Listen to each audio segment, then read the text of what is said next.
Together, we've beaten the odds before. We defeated Terry McAuliffe.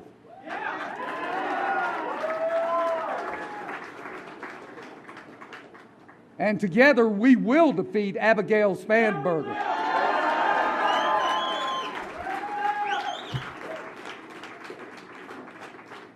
This is truly a historic and critical night for our Commonwealth and for our party. This is the moment we unite behind our next governor and go to work. Let's take Virginia forward. Let's elect Winsome Earle-Sears as the next governor of Virginia.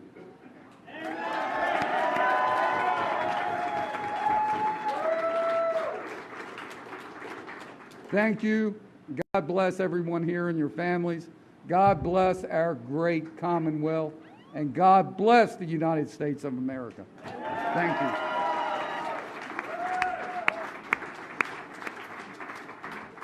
Next, I'd like to welcome Delegate A.C. Cordova, who we are so proud of. Thank you. Thank you. How you guys doing this evening?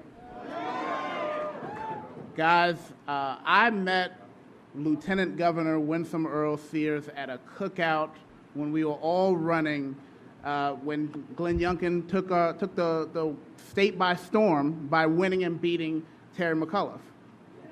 And I met her, and for the first time I shook her hand, and the presence of God was all over her, just like it was when I met Governor Glenn Youngkin. That is God's team we have in the governor's mansion right now. And I'm going to do everything I can to make sure God's team continues to hold the governor's mansion in Virginia.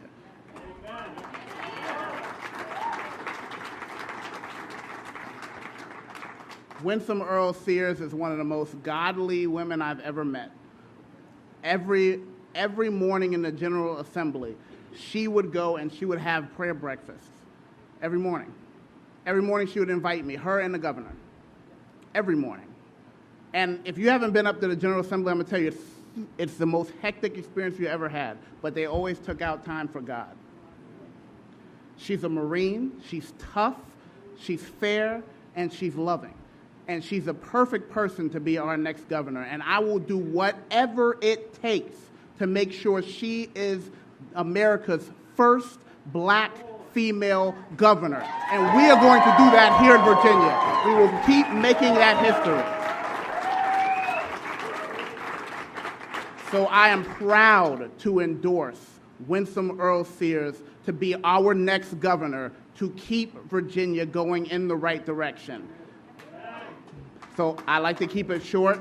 Guys, thank you so much for having us. Thank you so much for supporting Winsome, because she needs our help, and we need her in the governor's mansion. So God bless you. God bless the Commonwealth of Virginia, and God bless these United States.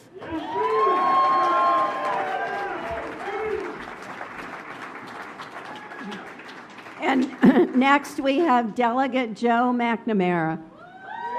Hello, Virginia Beach.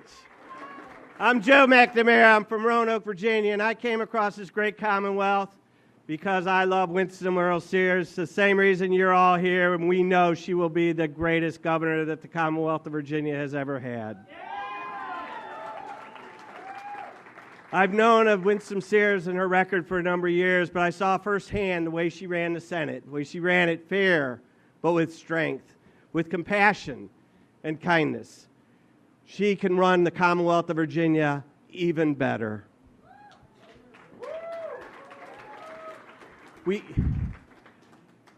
I love the United States.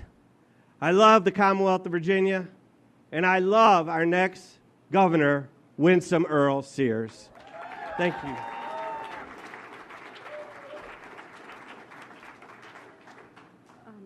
Next, I'd like to welcome Senator Tammy Mulcahy.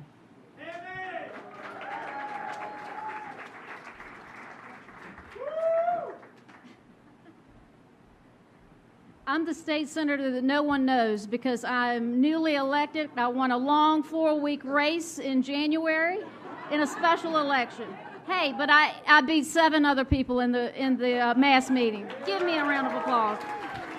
No, when I met Winsome Earle-Sears, we had an instant connection, and I'm going to tell you that connection was Jesus Christ.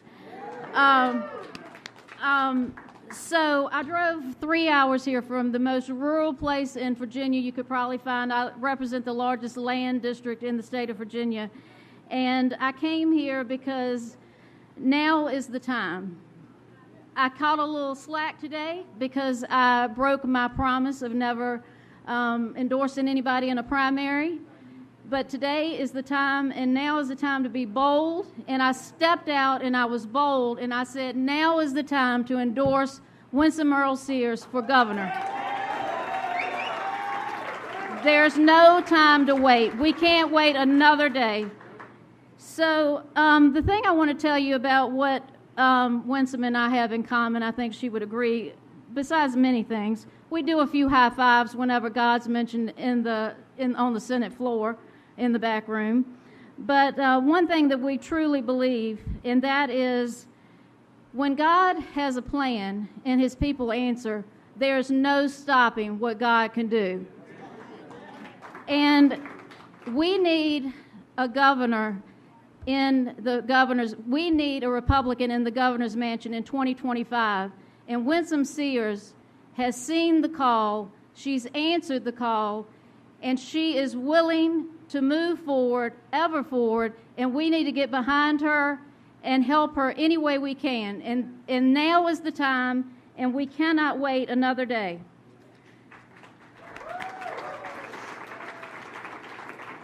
So I don't think anything is a coincidence, and this morning I wrote down a Bible verse, and that's Esther 4:14. And so we're in the car driving here, and my husband, thank you God for him every day.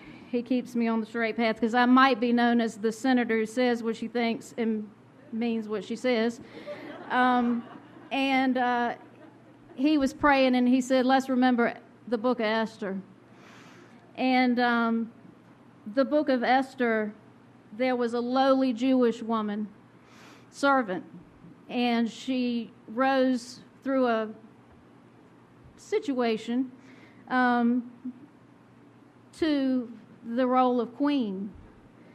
And the words were said, for such a time as this.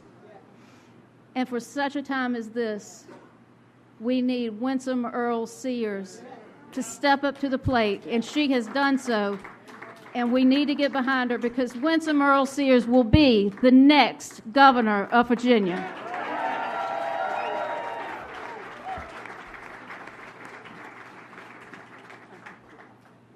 So next, I would like to introduce Tawana Hampton for her remarks.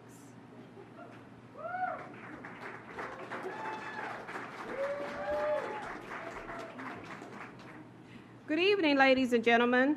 It is a pleasure to be before you today to say a few words about our Lieutenant Governor. Before I met Winsome, I saw her campaign signs in Virginia Beach in 2004. Our family had moved here in September of 2004, right in the heart of election season. I really didn't concern myself with politics at the time. However, I was intrigued by the name Winsome. I had a sweet friend from Jamaica who had a sister named Winsome.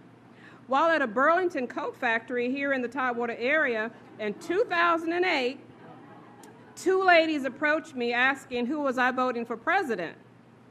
I was shocked that they would ask. Obama, of course. Then a lady at my church said, our values track more closely with the Republican Party.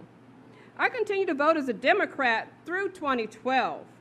My husband introduced me to a book titled Please Stop Helping Us by Jason Riley. It completely changed my political perspective. In my search for knowledge about conservative policies, in August of 2019, I went to a conference in Washington, D.C. to learn more. Here is where I met Winsome Sears. We were on our lunch break, and a group of us were walking down the street to a restaurant, and Winsome caught up to me and said, Tawana Hampton? I said, yes. And she said, I hear you are the one to know. It's such a funny statement when you look at where we are today.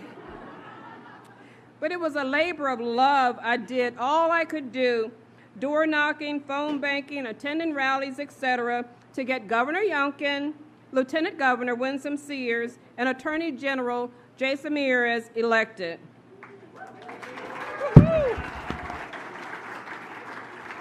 And it is an honor to present to you the wife of Terrence Sears, a mother of 3, a Marine veteran, and our 42nd Lieutenant Governor of Virginia, and our next Governor of Virginia.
Hello, Virginia Beach!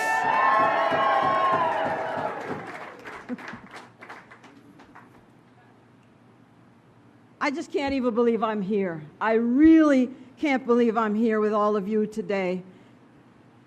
I'm already ahead of my speech because this is such a great country.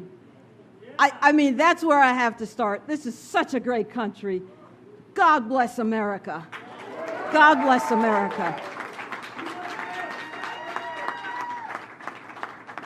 So many of you have traveled from so very far. Sheriff, you have. So many of you others, Dewey. I mean, from all across Virginia, you've come. So when I say Virginia Beach, I mean Virginia. You know, this is where it started for me. And Thelma Drake, I remember I met Thelma, a long time ago. So many years ago, and I had seen her working, and she was trying to ensure that the black population in Virginia understood that she wanted to do right by everyone. And we just kept fighting these silly racial battles, and I thought, I'm going to go help her. And then she asked me to run for delegate, and she became my mentor. And then here I am now, and she is introducing me 20-some years later. And Bishop Chase took a chance. So many of you, that's what you did, and I want to acknowledge so many of you in the room today who are elected, and you know what it feels like to get the slings and the arrows even though in your heart you're trying to do the right thing, but you decided, well, I'm going to jump into the arena anyway. Thank you. Thank you for being here. If I acknowledged all of you, we'd be here all day, and, well, we've got to go to sleep at some point. So it's great to be here with you. The future, a new chapter is about to begin. Together, we have the power to ensure that our brightest days are ahead of us still. But to make that future a reality, we must come together. It is really that simple. We must stand strong. We must support each other. We must share each other's values and vision. And folks, first and foremost, in 2024, that means standing with President Trump. It means standing with Hung Kao for our Senate. And it means we must stand very steadfast with our incumbents so that they can continue Virginia's best interests in the Congress. And I'm talking about Rob Whitman. We must send him back to serve the 1st District. Virginia Beach's very own Jen Kiggins, right here in the 2nd District. Ben Klein, my congressman, back to the 6th District. And Morgan Griffith, someone I served with, back, folks, to the 9th District. But we're not stopping there. We can't stop there because this is our time to flip key House seats. Yes.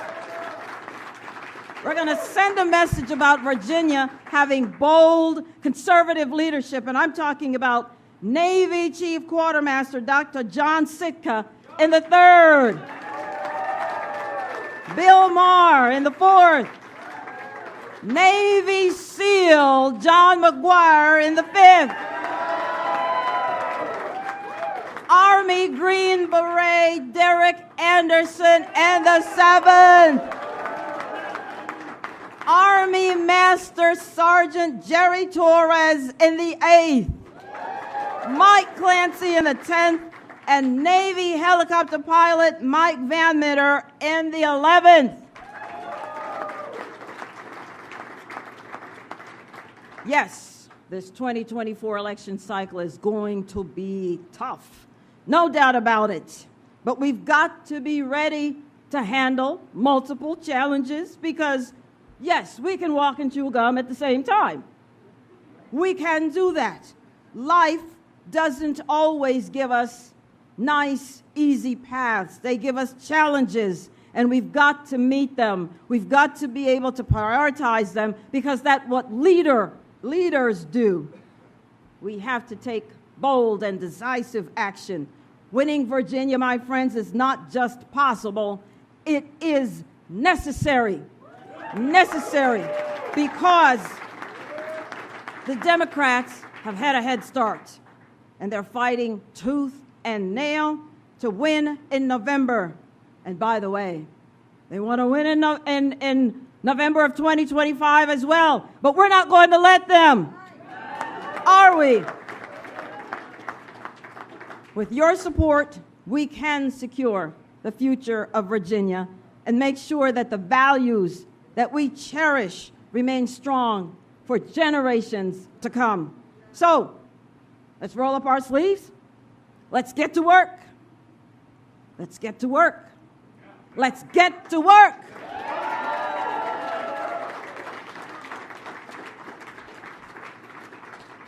I've already said that I stand before you in awe of this very great country. More than 60 years ago, a man left his home in Jamaica and embarked on a journey to America with $1.75 to seek his fortune to change his life. He dreamed, yes, of a better life. He wasn't certain what challenges faced him. But he understood that if he could make it anywhere, it was going to be in America. He was a stranger in a strange land. Yes, he came from a British colony to a former British colony, spoke the same language, but with a different accent. So much was special about this country, and you see so many like him, and before him, believed deeply in the spirit of this country and the values that made it a beacon of hope and opportunity for generations. And yes, America is not perfect. And if you find that perfect country, don't go there. Because you will make it not perfect. In fact, when my father came in 1963, just 17 days later, Dr. King gave his I Have a Dream speech. It was the height of the civil rights movement. But folks, it is no longer 1963. This is 2024. We are not living in 1963. Things have changed, have they not? Of course they have. Because how else could I be second in command in the former capital of the Confederate States? The Klan is turning over in their grave. In fact, when I was a delegate so many years ago, I was the one who carried the bill to protect us against the Klan when right here in Virginia Beach, a black man and his wife, who was white, were terrorized by the Klan. And my bill survived, and we live under that bill today. And so those of us who would like to divide us, we must not let them. We must not let them. We must be able to live in peace. Our children must live the dream. They must create the dream. Dr. King said, I may not get there with you. But he said there would come a day when things would change. When are we going to acknowledge that we are living in those times, that we do have a hope and a future? When? I am reminded of Jeremiah 29:11, which says, for I know the plans I have for you. I know the plans I have for you, declares the Lord, plans to give you hope and a future. And that's how we started in America.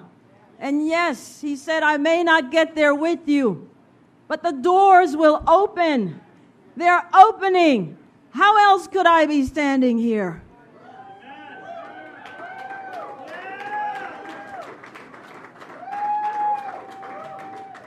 Listen to me. No matter who you are or where you are from, no matter if you're a man or a woman, no matter your race or religion, in America, if you work hard and you never back down from a challenge, you can make it. This we know is true. You can make it. If you can't make it in America, you can't make it anywhere. You don't have to be a victim. You can, my friends, be an overcomer. That's what we are. You throw things at us, we will overcome them. The enslaved did not die in the fields so that in 2024 we could still say that we are victims. Not at all. In fact, we have a saying in church, and it is this: I may not be what I'm supposed to be, but I ain't what I used to be. And that is America. She's getting there. She may not be what she's supposed to be, but she ain't what she used to be. I know this because the man that I originally mentioned, the man from Jamaica, he was my father.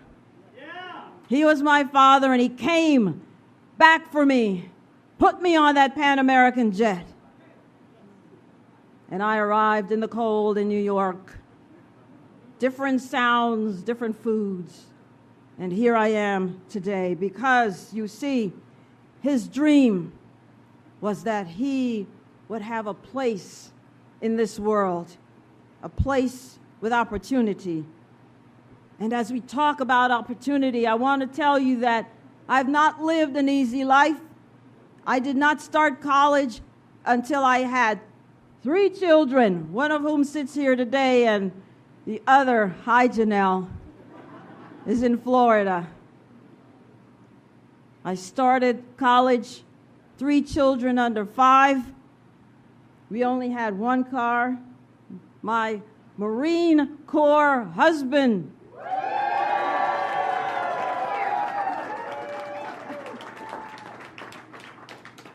and with that 1 car, he went to work, and he had a bicycle really from college, bought a car seat, little seat, put it on the bicycle, and we took the young baby who is now in Florida, dropped her off at school, and I went to class. So I wasn't born with a silver spoon in my mouth, and I'm telling you, if you put your mind to it, it doesn't matter how old you are, you can make it. This is America. It is never too late.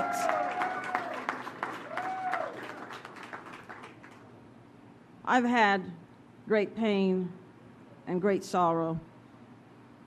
Yes, but a story like mine, a Jamaican immigrant, a United States Marine, a business owner, a homeless shelter director, the leader of a men's prison ministry, a former delegate, and now your lieutenant governor. That story is only possible in America.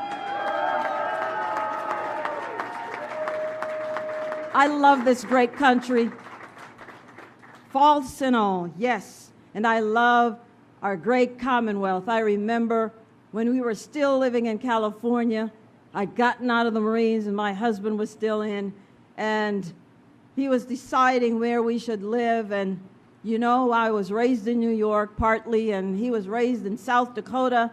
And he said, well, you know, I've got family back in Virginia. And, you know, and I said, well, I don't know about that.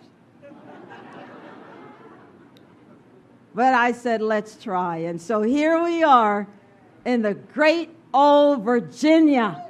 Virginia, where everything started. Virginia, where the wars finished, where Cornwallis surrendered to George Washington at Yorktown.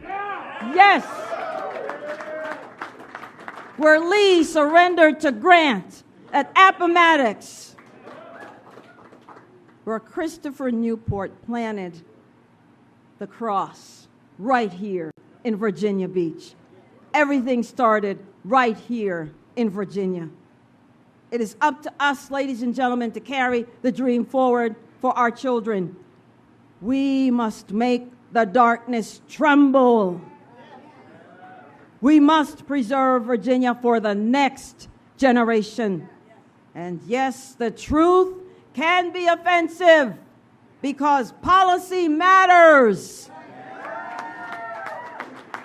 I want to tell you, I think we are living in interesting times indeed. Extreme leftist policies have led some states down a path of decline. Taxes, reckless spending leave working families unable to afford the things that they need, let alone the things that they want, the nice-to-haves. Folks are living in fear. Lethal drugs are ravaging our generation. In fact, drugs are the #1 cause of unnatural deaths in Virginia, not guns. Remember that. So, how did we do it in Virginia? What did we do differently? Well, I'm glad you asked. Common sense conservative leadership was the way. We refueled our rebirth and restored hope to many, thanks to the leadership of our great governor, Glenn Youngkin. We did what we said we would do. We have brought safety and security to our families and to our businesses. We treat criminals like criminals. We make sure that the victims see that their perpetrators are brought to justice. We restored pride in law enforcement and our Department of Corrections personnel. They should know we have their backs. Thank you for protecting us, because we know that every day you put that uniform on could be your last watch. And I was just at the funeral of a deputy killed in cold blood in the bright daylight. A young man cut down, 3 children, 28 years old. Virginia cannot survive in lawlessness. We have also opened Virginia's economy to new opportunities. We're attracting corporate headquarters, even from overseas. We have grown 10,000 businesses right here in Virginia. Yes.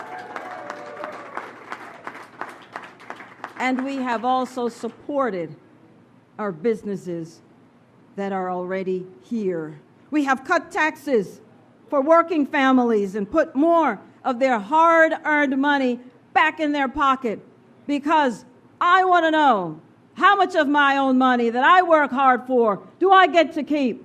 It's the right thing to do to give you back your own money. When we were elected, folks, we inherited an inadequate behavioral system. Those among us who are mentally challenged and their families went from crisis to crisis. We heard that in 2021, and we decided we're going to do something about it. Enough was enough. Virginians should not suffer, and especially not in silence. And so we rolled up our sleeves, and we created a comprehensive approach which set clear goals, achievable goals, and put into action what we call right help, right now, because it was time. We're going to have mobile units and so many other things to help those of us who need the help. And thank you to our doctors, our nurses, our midwives, our EMTs, everyone in the medical profession who worked tirelessly to bring us back to good health, and especially during COVID, because, my friends, it wasn't COVID that closed our schools. It wasn't COVID that closed our businesses. It wasn't COVID that closed our houses of worship. It was government policies in response to COVID that closed our churches, our temples, our houses of worship, our businesses, our way of life, because Florida did not close down in the way that we did, because leaders know you must assess the threat. And once you understand it, you open back up. Folks, we have empowered parents to make education options for their children. Education lifted my father out of poverty with $1.75 in his pocket, lifted me out of poverty, will lift all of us out of poverty. And this is the new Brown versus Board of Education fight. It was never about a brick building. It was about what was in the brick building. The opportunities, the good school books, the lab equipment. We don't worship the building. No, we care about the child. So we thank our teachers. They simply want to help us to shape the lives of our children, to shape the future. We have and will always, as we turn to our veterans, support them. I just listed for you the various people who are running for office to continue to serve those who put their lives on the line in combat areas, and they want to serve again. But we're not done. You know that. We all know that. I wouldn't be here today if the American dream weren't still waiting for others to grab hold of her. I'm living proof that it's still alive. As I traveled through Virginia, just 2 weeks ago, I met a man from Egypt. He came with $1,000 in 2011, not knowing the language, and now he is a business owner of a thriving business. The dream is still alive. I know, though, for some, it does seem out of reach. The promise of a better life still beckons, yes, but it is not impossible, and that's why we're here today. I learned in the Marine Corps you have two options. Two, you adjust, adapt, overcome, or you go backwards. There is no going back. Forward is the only way I know. Forward is the only way I know. There's nothing back there. There's nothing back there. You've got to keep getting up. You've got to keep moving forward. You must overcome because this is the only life we have. It's the one life. We must make something of it. Why? Because little boys and little girls are watching us from Fairfax to Fincastle, from Hasty to Henry, from Phoebus to Port Republic, from Wachapreague to Wise, all over Virginia. They are counting on us to keep going, to win, to succeed, for them, because we are the adults in the room. We can do this. We must do this. This is not about me. I don't make excuses. I never will stop working to get things done. For you. For you. I am not the one who is saying, give me an opportunity and I'll show you that I will serve you. I have done so, you've heard, as a Marine. I've done so leading a men's prison ministry. I've done so leading a women's homeless shelter, driving them to their various appointments. I've done it. I don't have to say I'm going to do it. I've done it. I will not be overworked. I will not stop fighting. I will never let the little girls and little boys down. And that is why I announce today that I am running for governor of our great Commonwealth of Virginia.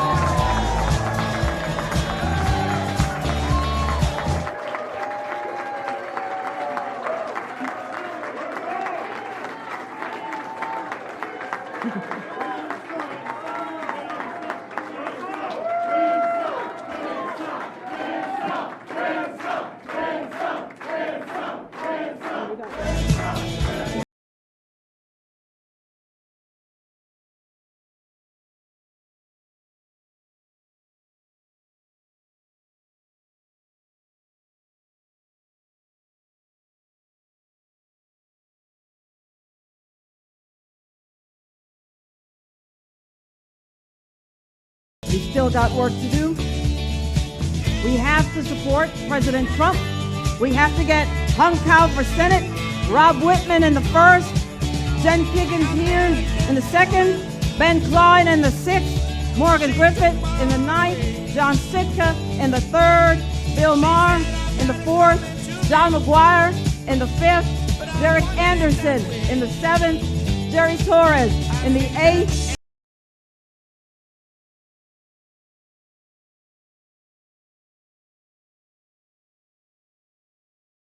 We will win. We will win together with your help. God bless Virginia and God bless America. What a country she is.